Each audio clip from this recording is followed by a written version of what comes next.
course, the New Orleans Saints and the Tampa Bay Buccaneers have won a Super Bowl each. Carolina looking for its first victory in the big game. Atlanta hasn't won one yet either. Ken Trahan, sportsNOLAtv from Premier Nissan of Metairie. And the conference championship games, you had one that was delightful, one that was a dud. Let's take a look at the delightful one first, the AFC championship game where the Denver Broncos at home held off the New England Patriots 20-18. Owen Daniels caught 2 touchdown passes from Peyton Manning. Von Miller was absolutely sensational all over the field. And third down conversions were huge. The Broncos defense got off the field all afternoon long, 2 of 15. How often do you see that from a Tom Brady run offense? The answer is not very much. Brian, this was a great game. Ultimately, the Denver defense decided this one, I thought, and of course, the fact that Stephen Gostkowski missed an extra point.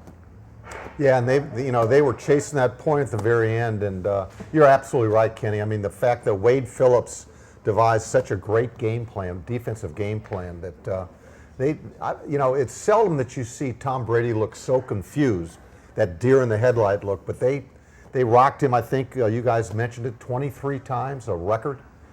Put him down, hit him, and you do that to any quarterback, he's going to feel the effects, and he's out of his rhythm, out of his comfort zone, and that's what they did to him. Wade Phillips is truly one of the nicest guys in the business. I got a chance to know him very, very well when he was in New Orleans. And Ricky, he coached you. He's a classic case of a great coordinator and assistant coach, maybe not so much a head coach, and we saw evidence of that again yesterday. Yeah, I mean, he knows defense, you know what I mean? And his dad was a great guy, and he's a great guy, and I enjoyed both of them, and we're great friends today.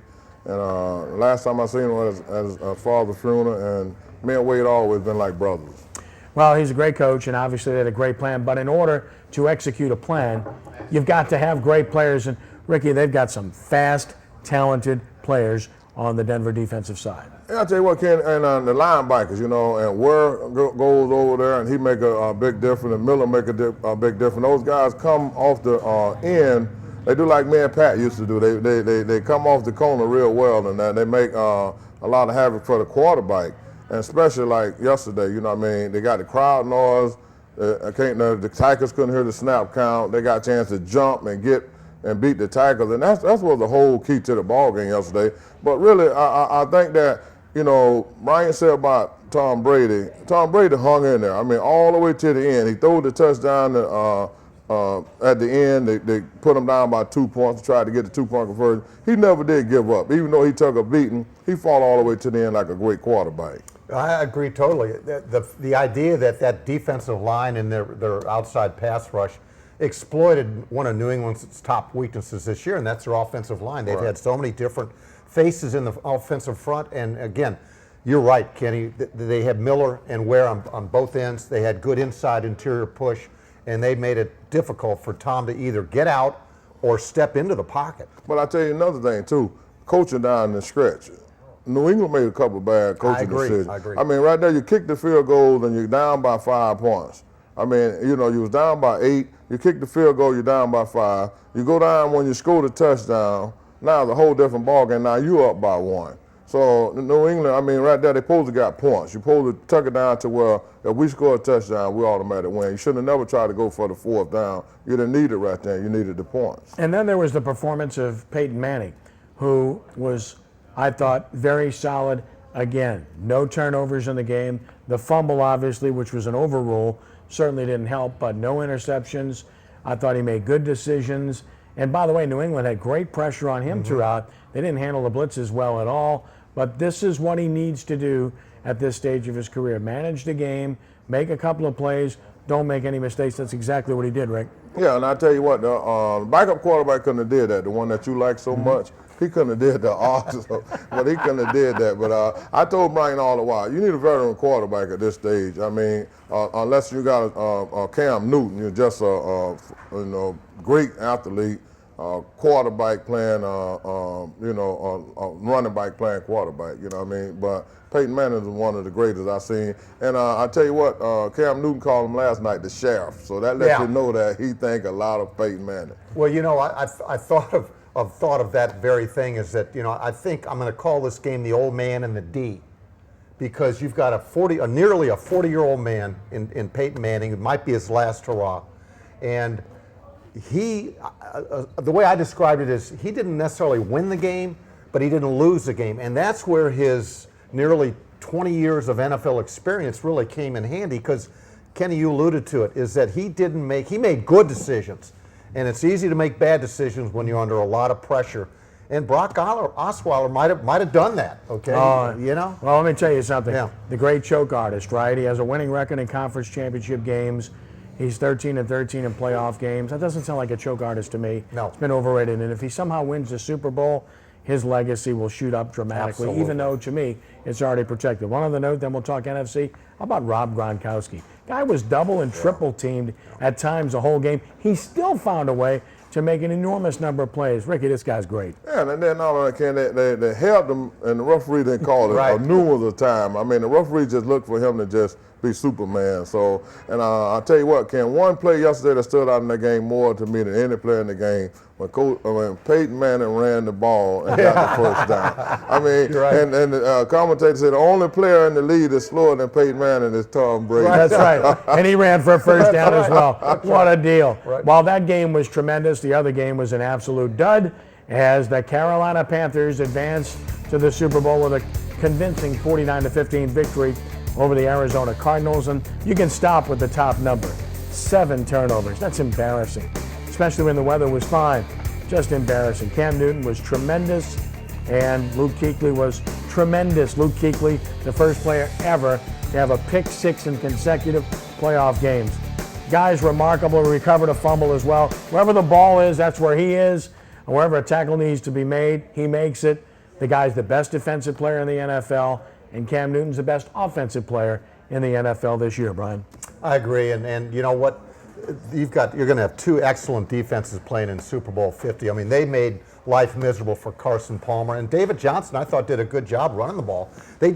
You throw 4 interceptions, and they were all bad decisions. Let's be honest here. Bad throws, bad decisions, and in this kind of game against a top elite defense, it cost them dearly. Yeah, well, I'll tell you what, I like J.J. Watts, but I would take the linebackers from Carolina as a group over him. I think that he's a great football player, individual, but you got to go with Luke now. I mean, this guy he make tackles all over the field. He fast, and he just make great plays week in and week out. Well, Ricky, when Thomas Davis went out, okay, they bring in A.J. Klein, who's a pretty good backup back, okay? And then they've got the rookie Shaq Thompson. So you're right. I mean, they got some really good line. They really do. And Thomas Davis coming back from 3 torn ACLs. Now he breaks his forearm. He says he's going to try to play in the Super Bowl. What a warrior. Right. What a great player. I certainly hope he does play because he makes that much of a difference. And, of course, Cam Newton, you can't say enough about him. The superlatives. He's just made everybody around him better. Yeah. I mean, he had no receivers that anybody had ever heard of other than Ted Ginn, who couldn't catch a cold before the season started after Benjamin got hurt. And yet these guys had good years. And Olsen had an elite year to emerge in that category, and Newton was a primary reason for that. Ron Rivera has done a great job with that team, and obviously this is going to be an intriguing matchup. Carolina's opened as the favorite, and understandably so. They've had the best record in the league all season long, and on paper, at least initially, it would look like Carolina has the edge, but Denver's defense could be an equalizer. I agree, Kenny. I know they've opened up. I think it was 5.5 in some circles. I know we don't talk betting, but it's already come down a little bit.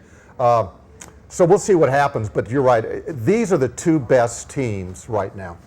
Yeah, and I'll tell you what, just looking at Carolina yesterday, Cam Newton really only made one mistake in that game. The ball that he tried to force in there and overthrow it, and Peterson got the interception. But otherwise, I mean, he was immaculate. I mean, the whole ball game. And just to see this guy get to the goal line and dive over when he didn't need to, take a chance of getting hurt, that shows you that he's young and he's having a lot of fun out there at the game. Well, it's pretty interesting because Patrick Peterson figured in the 2 most important plays in that game, in my mind. It's 17-7. Arizona forces a punt.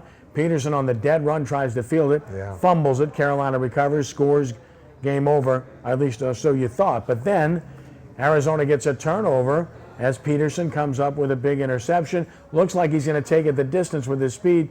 But guess what? Ted Ginn ran him down, and then Palmer turns it over on the next play. That's why you never quit on a play, Ricky, as a player. That's why you never quit on a play. All right, and then he had enough people to make him change direction. So that gave Ginn with the speed he got. I like Ginn. A lot of people didn't steal a lot in Glenn, but I think that he's one of the best receivers in the game. Plus, he can run punts and kicks back. So you're getting a lot of work out of this guy for not a lot of money. You know, who would have thought, I know we alluded to it earlier, but who would have thought that this team would be where it is today without Kelvin Benjamin? I know I didn't, and I know I wasn't in the minority either. But Kenny, you said it best, is that Cam Newton makes everybody, like Drew Brees, like a lot of great quarterbacks, they make everybody better around him. In that receiving core, there may not be a more impactful one in the league right now. But Go ahead, you know what, though? He got a coordinator, and he got a coordinator that let them have fun and put a lot of plays in, because some of the trick plays they ran yesterday, Cam was going around with the ball and just threw the ball up in the air, and the receiver catch the ball going another way. So, I mean, what Mike Shula doing over there with that offense is he having a lot of fun with it. He never did take his foot off the gas yesterday. He stayed on top of it all day. Well, Super Bowl 50 matchup set, and of course that 50-yard line's been painted in gold all season long, and it's a great matchup as Carolina takes on Arizona. Third straight season, top seeds have reached the Super Bowl, and the Panthers led the NFL in takeaways and turnover margin. The Broncos led the NFL in yards allowed and sacks, so they have been special defensively. It's a great matchup. We will get into the Super Bowl in depth coming up next week. Stay tuned for that. And of course, we are delighted to be here at Premier Nissan of Metairie. Premier Nissan of Metairie, home of the Nissan College Grad Finance Program and the lifetime powertrain warranty. Unlimited miles, unlimited time on every Nissan. You'll get a reliable and stylish new or used car at prices you can afford. Stop in to test drive your dream car today, or visit the website at premiernissan.net and check out the expansive inventory. Premier Nissan.